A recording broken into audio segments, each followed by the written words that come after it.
Now, I want to pivot our conversation into talking about alcohol's effect on health and disease, beginning with alcohol's effect on longevity and aging. Let's be clear from the start, harmful use of alcohol is responsible for more than 200 different disease and injury conditions. In 2016, there were 3 million deaths attributed to alcohol, or around 5.3% of all deaths worldwide.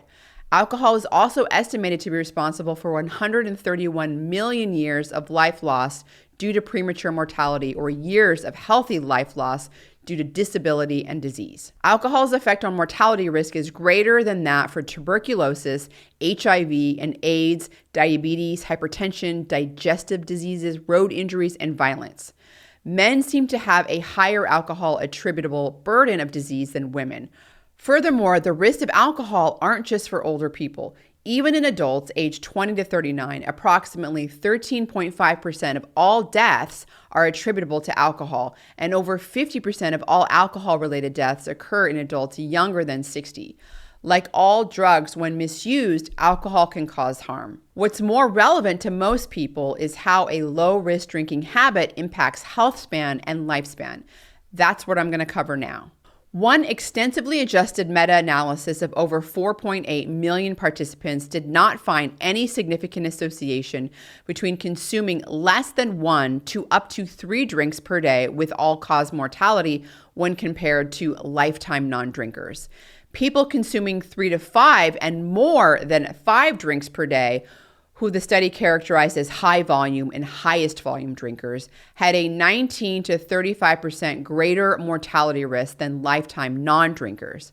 However, the risk was different for men and women. Mortality risk was higher in women than in men and increased even among women having 2 or more drinks per day. In men, mortality risk increased at 3 or more drinks per day. Metabolic differences, body composition, and hormonal factors can cause alcohol to have different impacts on men and women. Women generally have lower gastric levels of the enzyme alcohol dehydrogenase, which helps metabolize alcohol, making them more susceptible to alcohol's effects at lower doses compared to men. This could explain the increased mortality risk in women compared to men. An important advancement from this study was the finding that while low to moderate volume drinking didn't increase mortality risk compared to abstaining, it didn't provide protection either, as has been suggested by previous large-scale studies. So, some studies have found a lower life expectancy in so-called low and moderate drinkers. A study involving nearly 600,000 current drinkers has shown that even what many consider low to moderate levels of drinking can significantly decrease life expectancy. For example, individuals consuming about 8 drinks per week might see a reduction in life expectancy by around 6 months by the age of 40, compared to those who drink 4 or fewer drinks per week.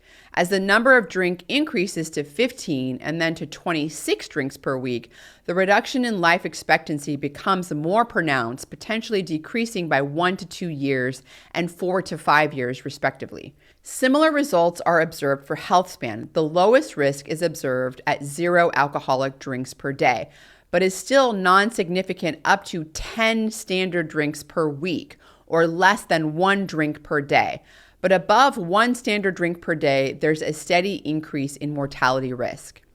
I think it is safe to say here that there is no amount of alcohol that increases life expectancy, and it appears at least consistent across several studies that up to 4 drinks per week is not associated with a decrease in life expectancy compared to abstaining from alcohol.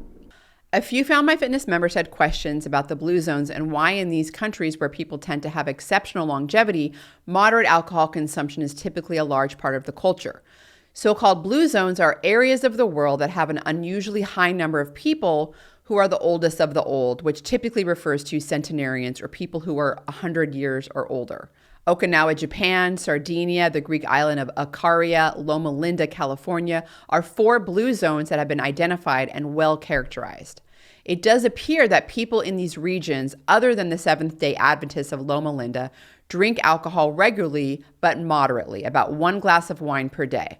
This is important because in addition to the amount of alcohol consumed, the pattern of consumption likely matters.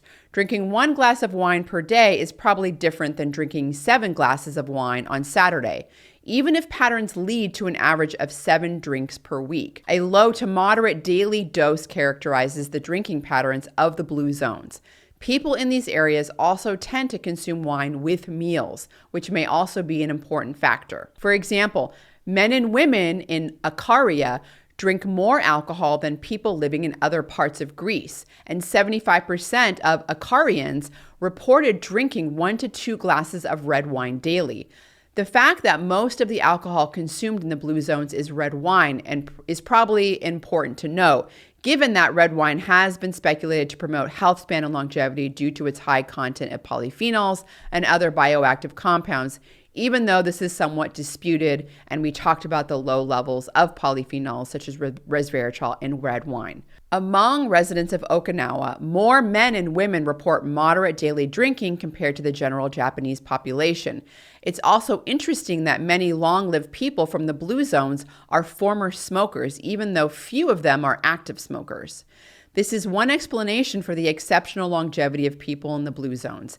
They might be particularly good at dealing with toxins such as those present in alcohol and cigarettes.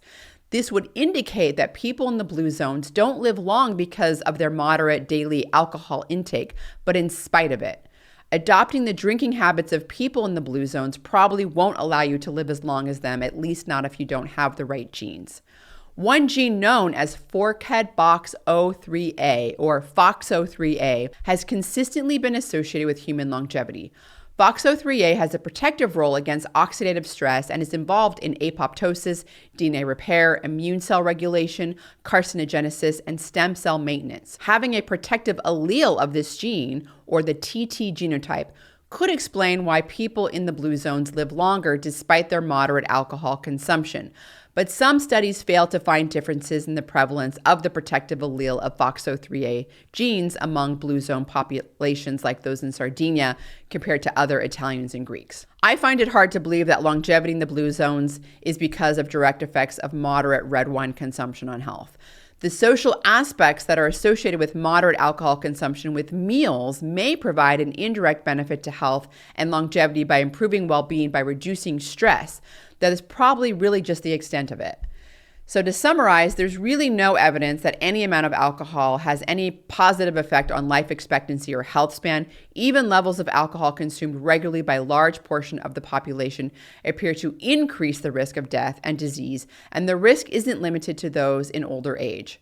To optimally reduce your health risks, abstaining from alcohol is recommended, but if you choose to drink, a safe amount for most healthy individuals appears to be 1 to 2 drinks per week on average, without exceeding 5 drinks per week, as this level of alcohol consumption does not appear to increase mortality risk compared to abstainers.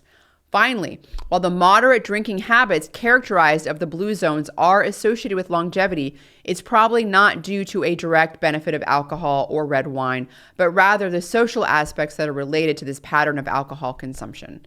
Examining the association of alcohol intake with mortality can tell us a lot about how alcohol affects life expectancy of the general population, but it's also useful to assess disease-specific mortality rates so that we can make informed decisions about drinking habits in the context of our own unique health conditions and genetic predispositions.